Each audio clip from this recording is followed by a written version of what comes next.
Bonjour, bonsoir. Comment nous y est? Moi, souhaite que nous en forme, en dépit de situation en pays. Et grâce à Dieu, moi, en forme.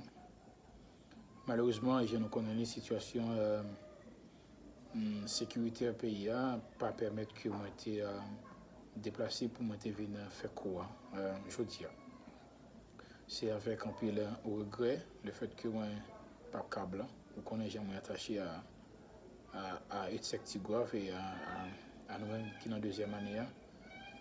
Ça fait près de 8 ans que je pensé à Etigrave, c'est toujours un plaisir pour moi. Et malheureusement, la situation ne pas permettre que moi fasse déplacement aujourd'hui. Et grâce à la technologie, ma PC, comment on fait quoi. Et pour nous capables continuer avec le programme, non, en dépit du fait que le déplacement nous limité.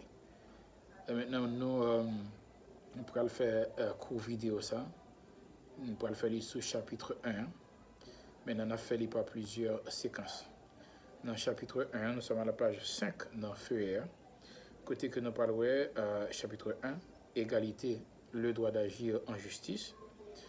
Dans la section 1, nous allons voir les conditions subjectives de l'ouverture de l'action en justice et que nous avons déjà, mais on fait un rappel sous section ça.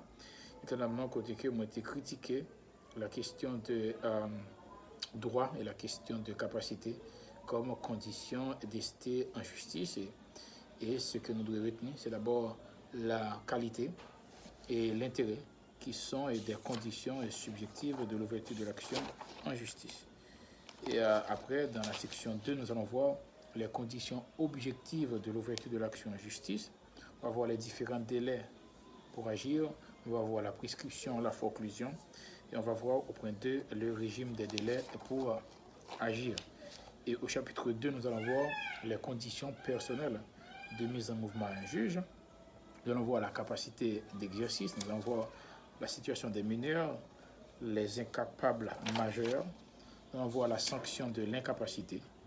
Nous allons voir la section 2, le pouvoir pour agir du représentant à l'action, ce qui va nous amener à voir les dispositions communes et la diversité des faits générateurs de la présentation.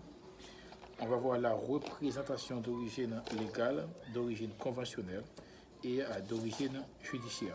C'est pour ça que nous parlons pour moi aujourd'hui. Et moi, on va retourner tout de suite après pour nous capable de développer.